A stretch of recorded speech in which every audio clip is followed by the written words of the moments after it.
I think it's your fault. Well, heck, you just sold them more than double the amount of oil that they needed. But what if you could get more life out of that battery? Wouldn't you want that? Hey folks, welcome back to the channel. Eric the old Jarhead here. I think one of the misconceptions with a lot of batteries today used in off-grid environments is that what the manufacturers tell you about the battery is, well, what you should do when you're using the batteries. I look at it kind of like when you go get an oil change in your car and you go to, like, you know, one of those fast lube places and they do the oil change because it's already been too long, right? You've already procrastinated and put the oil change off. So you go and you get the oil change and then they put the sticker in the window and it says 3,000 or 3,500 miles to your next oil change. Maybe if you got synthetic oil, it says 5,000 miles. Most auto manufacturers give you higher numbers than that. I'm not saying they're snake oil salesmen either. That's kind of funny that I used that.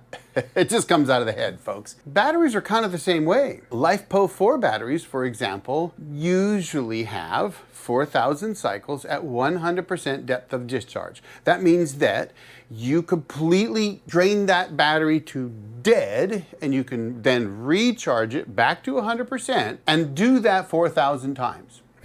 That's a lot. But some of them have started to say, you could get as many as 15,000 cycles out of their battery. Now, I'll be honest, I haven't actually seen a lot of manufacturers tell you how you can get that out of their batteries, but some are willing to admit that. And lead acid batteries, they might be 2,000 cycles at 50% depth of discharge. I've seen golf cart battery manufacturers say things like, well, you can get 2 to 5 years or 3 to 5 years. And they don't even use cycles. But if you look up, you can find the cycle life and it's based on 50%. They also don't typically tell you that lead acid batteries are generally rated at 70 degrees Fahrenheit and 50%. And LiFePO4s, those are often rated at 59 degrees Fahrenheit or a range, but they're always rated at that lower number and higher percentage of discharge. I think that's not their fault, actually. That might sound crazy, right? I think it's your fault. Hear me out, and tell me, you know what? Drop your comments down below. Let me know what you think. So why do they do that? Why are they going to tell you 100%? Well, that's because most people want to try to drain their batteries more than they should. That's why. So they're building batteries and they're saying, well, yeah, if you completely drain this battery, you can get this many life cycles out of it. 4,000 life cycles is just over 10 years. So yeah, you could take a battery like this one and you could drain that 100% and recharge it every day for like 10 years and it should be able to do that. That's what they say. But what if you could get more life out of that battery? Wouldn't you want that? So before I get into how you do that, let's talk about off-grid for a minute, because there are some challenges with off-grid systems. For example, temperature. If you're in an environment where, like our cabin, it can get to 30 below zero, and that's not even a particularly cold winter. So an extremely cold winter, I'm sure it can get to 40 below. That's cold, and that can cause damage to LiFePO4 batteries. However, flooded lead acid batteries can survive 40 below repeatedly without even providing them heat. Colder than 40 below, it is better to provide them heat. And let me talk a little bit about that challenge. So if you have a flooded lead acid battery and you're in an environment where that battery gets to 0 degrees Fahrenheit, it's lost up to 50% of its ability, its capacity, to provide you power. Well, at minus 40, less than 25% total capacity. So that's a bit of a challenge. Obviously, the solution there is pretty simple. Warm the batteries up. But that's tough to do in an off-grid environment. But you can do what I did, which is put your batteries in a heated room. Now, when it comes to LiFePO4 batteries, well, they're getting better. I've seen batteries like this one rated with a pretty low discharge. They're often rated as low as minus 8 degrees Fahrenheit. But in general, you don't want to store them below 23 degrees, and they should be fully charged. Now, storing means you're not going to charge them or discharge them. Now, why is that? I mean, everybody knows what storage is, right? But why is that important? Well, when you discharge a battery and you recharge a battery, the chemical reaction that happens actually generates heat. So if you're using that battery, it can actually discharge colder or in colder temperatures than you would normally store it. And the reason is that when you're storing that battery, you're trying to prevent damage. And with LiFePO4 batteries, it's not so much necessarily the lithium ferrous phosphate, which is what LiFePO4 stands for, but it's actually, you know, the components that make the shell of the battery itself even inside of this plastic case, or even the plastic case. Because at very, very cold temperatures, plastic gets brittle, metal contracts, all kinds of things happen. So you run some other risks that aren't necessarily related to the chemistry of the battery itself. But you want to keep those warm. And when it got to 30 degrees below zero at our cabin, well, I raced up to the cabin to get my batteries out of that porch, actually just before it got to 30 below. I think it was like minus 12 the day we moved the batteries. And I put them in my back room, and I had what I think of as a better solution back there. So with whether it's lead acid, LiFePO4, or AGM batteries, by doing stuff like that, you're going to put them in a more ideal situation that will prevent damage, as well as ensure that you're getting the maximum cycle life out of the battery. But that also poses challenges, because a lot of people that have cabins in the woods don't have super insulated, heated back rooms. So could you build a small doghouse, maybe we'll call it, to keep the batteries warm? Yes, and you absolutely could do that in a remote environment. So those are some of the challenges that you face. Now that we've got our batteries, we should know what the cycle life is. We've got one right here. In fact, this is a Wattcycle Group 24, 12 volt, that's 12.8 volts, 100 amp hour, 1280 watt hour battery. This is actually a really nice battery. But I want to talk about this one a little bit too, because while we're talking about battery longevity, I think it's important to note that Wattcycle has actually gone a little bit above and beyond everybody else. They're using the top quality LiFePO4 cells. Now, everybody says that, but they really do appear to be doing that. This battery has 20,000 cycles at 40% depth of discharge. So earlier I was saying 30% because most manufacturers say 30 to 70, but they're actually calling out 40%, 20,000 cycles. I don't know. You can do the math on that, but that's a long time. Longer than I'm going to be around to use these batteries, so that's pretty fantastic. This battery, as long as I don't abuse it, which is the point, should last a very, very long time. It's capable of 4 series, 4 parallel, so you could do 400 amp hours at 48 volts. It's got a 100 amp BMS, low temperature protection. It's lightweight, small in size, Group 24. This is a good company. This is a good battery. So thank you, Wattcycle, for sending me this. Now let's get back to it. Okay, strategies to increase the longevity of your off-grid batteries. Well, the first thing I'm going to tell you, probably the most important thing for you to hear, if you stick around for anything, stick around for this. Properly sizing your battery bank. Well, I know, right? You're probably thinking, well, duh, Jarhead. Well, of course I know that. But do you, though? Because a lot of people size their battery bank based on the depth of discharge that a battery is rated at. So, for example, I have a sheet that I've actually put up that you can download on manlyportablemilling.com. There's a link down below to this sheet. It's a spreadsheet. You could download it and you could use it yourself. So it is a bit older, I'll warn you now. It's not made for a big house. I tried to see if I could use it for my own house. It's really not made for a house, right? It's made for a cabin. This is a cabin off-grid power type worksheet, but it really will help you out. On that worksheet, one of the things it asks is the percentage of discharge that you expect on a daily basis. Well, I'm going to tell you, it ain't what they say. It ain't what you probably think. So for flooded lead acid batteries, my golf cart batteries, to get them to last better than 8 years, and in fact, they're still in use now, which pushes them over 9 years, and I think they're good for 10 to 11 years. You absolutely need to make sure that you don't drain those batteries even to that 50%. So for flooded lead acid batteries, I recommend no more than 30%, and actually to try to target daily 10%. So what that means is not 10% of the single battery. If that were the case, that'd be 128 watt hours. Well, I'm not telling you to only use 128 watt hours of power a night. What I'm telling you is that if you use 1280 watt hours between sundown and sunup, then you need 10 times that in a battery bank. That means you need 10 of these. And you're thinking, whoa, that's $2,000, or in the case of this one, maybe $2,500. I have $3,600 invested into my off-grid cabin batteries.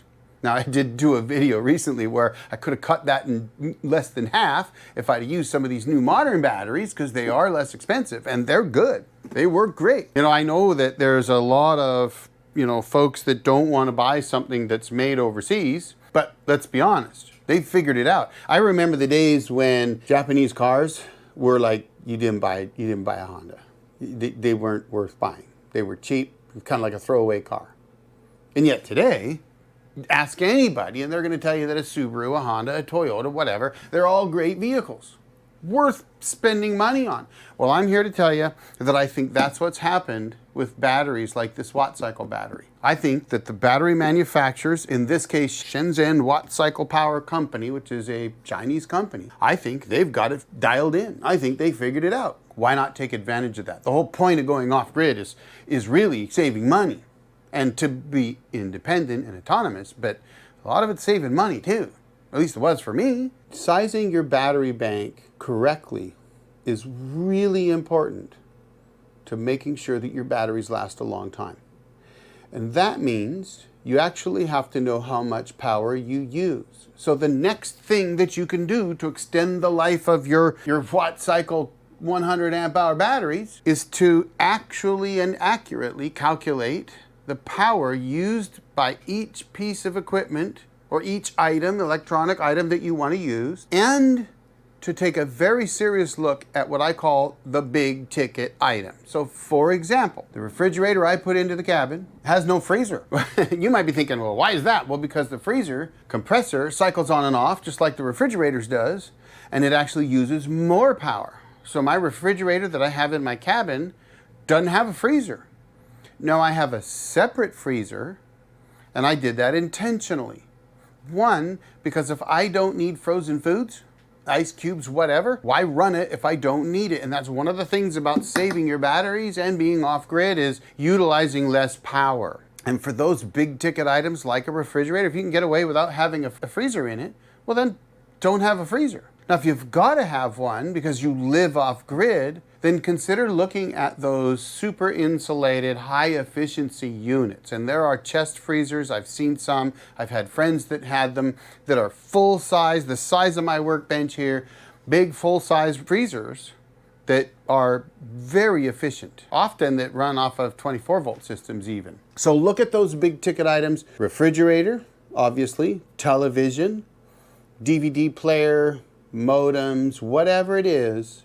And on top of that, turn them off when not in use. I know this is counterintuitive to some. Some are like, wait, what? I can't turn my modem off.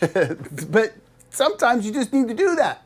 So when I was living at the cabin full time with my flooded lead acid batteries, well, guess what? If I wasn't using the internet, I turned it off. And I mean, I killed the power to the modem and the router completely.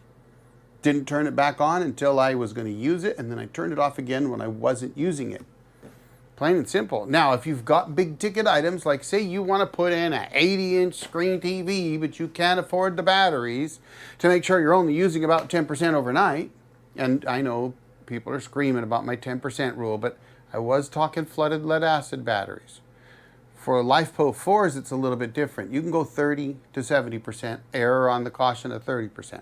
LiFePO 4s are the way to go today, I think. But in any case, if you've got that great big television that you want to use to watch that football game for 3 hours, consider running a generator while you're running it. And that might be kind of counterintuitive to some because they think off-grid means I've got to have solar. Well, you know, it's good to have solar, but I have friends that actually just use a generator. And think about it. If you could run a generator for 4 hours a day and provide the charging that you needed to get your batteries charged up to run till the next day, the generator's replacing the solar panels. Now, I'm not saying to do that. I'm just saying some do.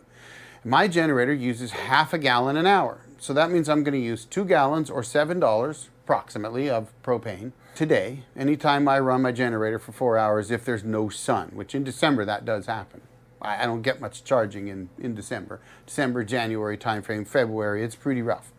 Even November. So big ticket items, utilize them sparingly. Pay close attention to the power they use. know how much power you are using, and like I said, use a spreadsheet like the one you can download on my website, and understand your, what I call, power budget. That's really important. So keep the batteries warm. Again, LiFePO4s, like this battery right here, they're much happier in 59 to 70 degree temperatures than they are in freezing temperatures. And you'll get more life out of them. Another thing you can do with a battery like this guy here is make sure that your charging ramp, is what I like to call it, or your charge controller, is properly set up and suited for the battery type you're charging. A lot of times when you get these charge controllers, this actually right here is a charge controller. So is that. So a little charge controller. When you take this charge controller, which I will be using to charge some of these batteries up, you plug this into your solar panel, portable solar panel in this case, right? But it's got MC4s, so I can plug it into my solar arrays. Hook it up to your battery, and the first thing that comes up is gel. Well, that's not the right charging ramp for a LiFePO4, so you got to change the setting on it. This guy doesn't have a LiFePO4 setting, so if I go into this, I'd have to go into the manual setup and make my own settings, and I haven't done it in so long with this one, I'm not sure if it even can do that. I haven't used that one in a very long time. Now I have my Morningstar TriStar MPPT 60, no LiFePO4 settings. My Outback FlexMax 80, no LiFePO4 settings. Did they work? Yes, they did. Because the batteries I bought were big batteries, big battery mules, which have BMSs in them that can control the charging ramp themselves. So I'm not an electrical engineer. I don't know how Big Battery did it, but they essentially have their own controllers in them. They even will sell them with a battery charger for them that just puts out 29.1 volts. Done. And so many amps. And so what you can do is you could take those charge controllers, set them at 29.1 and leave them. However, by changing to a charge controller like I just did with that new Bateria Sunrock 60, I actually am able to have a charge controller that is designed to charge LiFePO4s. So it knows it can send 29.1 volts at it and so many amps, and then as it gets to that point where it's properly charged, it stops feeding that much power. So in fact, I was up at my cabin and I was using my Bluetooth app on my Bateria Sunrock 60, and I noticed, oh, my batteries are fully charged, and so it was only sending 150 watts to the batteries versus the 600 it could have sent. I found that interesting. It probably to get that last little bit, or maybe because I was using a little bit of power as well. Sure, why not?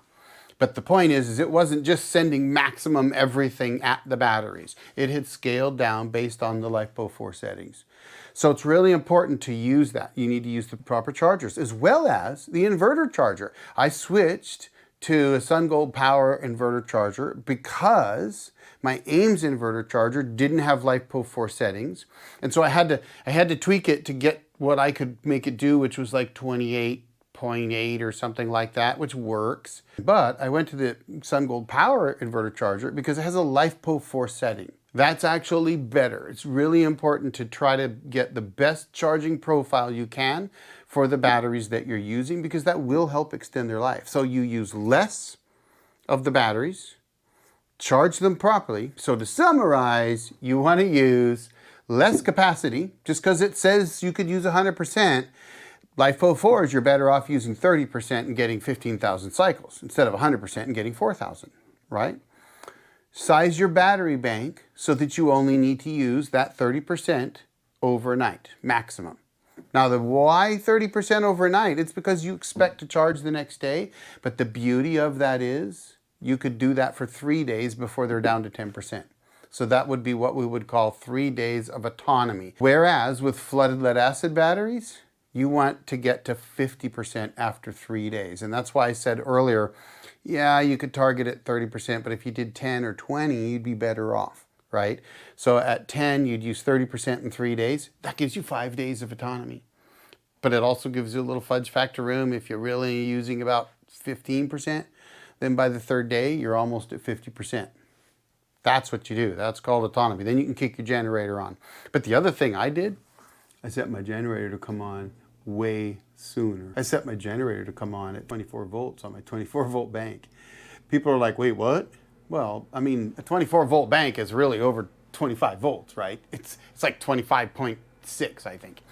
So setting it at 24 is actually pretty low, and with LiFePO 4s, it's even lower. And by the way, that's why I prefer to run an automatic generator start switch that I can adjust the voltages, because with LiFePO 4s, I'd probably set my voltage at 26 volts. And yes, it'll drop to 26 volts under load, but I'd rather have my generator come on so that 20 years from now, when I really can't spend much more time at the cabin because I've gotten really old, well, my batteries will still be good. That's what I do.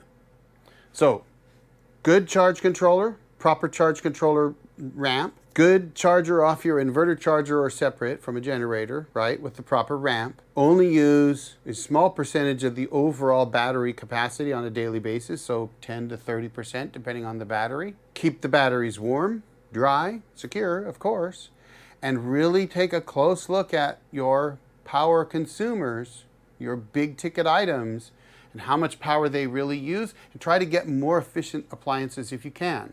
And if you can't, turn them off if you can when you don't need them. You obviously can't turn your refrigerator off, but you could turn your big screen TV off, or your, SpaceX or whatever internet service. What is it? It's not SpaceX, Starlink, that's what it is. Starlink, HughesNet, whoever you've got, turn them off when you don't use them. That's really that simple. Now, some of you are going to say, yeah, but I want to run everything and I just need to build a bigger battery bank. Well, of course. If you've got all the money in the world, you can put in 48 volt batteries that fill up a garage and have all the power to run everything you could possibly imagine. All right, folks. Well, I hope that helps somebody out in terms of how to get longevity out of your batteries. Be sure to drop your comments down below. Let me know what you think. And there you have it, folks. I hope I helped somebody out. And if I did, hey, do me a favor, hit that subscribe button. And hey, if you've had problems with batteries before, or if you've got a set of lead batteries or AGMs or LiFePOs that you've been running for over 10 years, drop a comment down below and let me know about it. Meanwhile, I'm going to drop another video right here for you to check out. I appreciate you being here, folks. Y'all have a great day. The old Jarhead out.